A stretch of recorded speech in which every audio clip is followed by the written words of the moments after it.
మంత్రి అంటా ఉన్నారు. ఇక మరి ఎంప్లాయీ ఫ్రెండ్లీ ప్రభుత్వమా లేకపోతే ఎంప్లాయీలకే శత్రువుగా ఉన్నటువంటి ప్రభుత్వం అనేది వాళ్ళే నిర్ణయించుకుంటారు. సో చాలా ఇబ్బందులు పడతా ఉన్నారు. రిటైర్డ్ అయినటువంటి వాళ్ళకి 10,000 కోట్లు ఇవ్వాలి. 100 రోజులు అంటే ఇక 3 నెలల తర్వాత ముచ్చటగా. మరి ఆ 3 నెలల వరకు మరి ఈ వాళ్ళు ఎట్లా ఉంటారు అనేది చూడాలి. సరే మొత్తానికైతే మాత్రం రిలీజ్ చేస్తాం 6,000 కోట్లు అని చెప్పేసి ఒక మాట చెప్తా ఉన్నాడు. ప్రభుత్వ ఉద్యోగులపై సీఎం రేవంత్ రెడ్డి వరాల జల్లు కురిపించారు.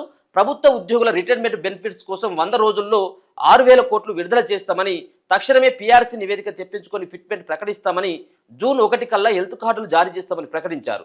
ఎంతో కాలంగా పెండింగ్లో ఉన్న సమస్యలకు పరిష్కారం చూపేలా సీఎం ప్రకటన చేయడంతో మే 5న ఉద్యమ కార్యాచరణను ఉద్యోగ సంఘాలు రద్దు చేసుకున్నాయి.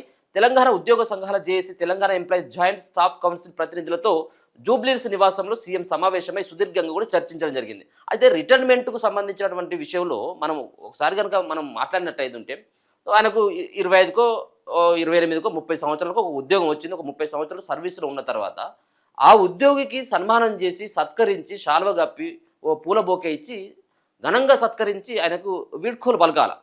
కానీ అట్లా లేదు. వాళ్ళు రిటైర్మెంట్ అయిన తర్వాత కూడా మళ్ళీ ధర్నాలకి మళ్ళీ వాళ్ళు దాచుకున్నటువంటి పైసలకు వాళ్లకు న్యాయబద్ధంగా రావాల్సినటువంటి బెనిఫిట్స్ కోసం మేము ధర్నాలు చేస్తాం, ప్రభుత్వం పైన ఒత్తిడి తీసుకొస్తాం అని చెప్పేసి వాళ్ళు రకరకాలైనటువంటి వాళ్ళు ధర్నాలకు దిగుతూ ఉన్నారు. సో వాళ్ళకు ఆ విధమైనటువంటి పరిస్థితి తీసుకురావడానికి ప్రభుత్వాలే కారణం కదా.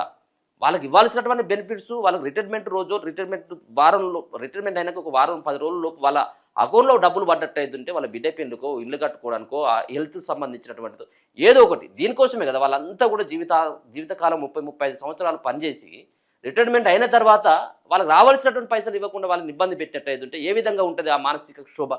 దాంట్లో భాగంగానే చాలామంది చచ్చిపోయారు. రేవంత్ రెడ్డి గారు ఇప్పటికైనా 6,000 కోట్లు కాదు 10,000 కోట్లే ఉన్నట్టున్నాయి, వాటిని కూడా రిలీజ్ చేయి. ఇది నాకేమనిపిస్తుందంటే మొన్నటి వరకు ఆర్టీసీ కార్మికులకు సంబంధించినటువంటి అంశం ఉన్నది.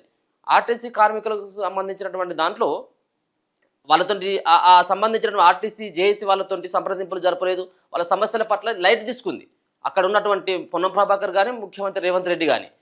దాంట్లో భాగంగా ఏమైంది అక్కడ ఆ రోజు శంకర్ గౌడ్ చనిపోయిన తర్వాత ఒకవేళ కనుక ఈ ఉద్యమం ఇట్లే రగిలినట్టు అవుతుంటే ప్రభుత్వం పైన వ్యతిరేకత పెరుగుతుంది అన్నటువంటి ఆలోచనతో వాళ్ళతో సంప్రదింపులు జరిపి ఇక ప్రభుత్వ విలీనం ఇది అని చెప్పేసి మాట్లాడి అయిపోయింది. ఇప్పుడు ఈ 100 రోజుల టైము తీసుకొని జస్ట్ ఇప్పుడు వాళ్ళకు ఉన్నటువంటి కొంత ఆవేశాన్ని తగ్గించడం కోసం కావచ్చు అనేది నా అభిప్రాయం. వాళ్ళు రిలీజ్ చేయాలి, అది వాళ్ళ బాధ్యత ప్రభుత్వానికి. కానీ ఇప్పటికిప్పుడు రిలీజ్ చేస్తాడు అన్నటువంటి నమ్మకం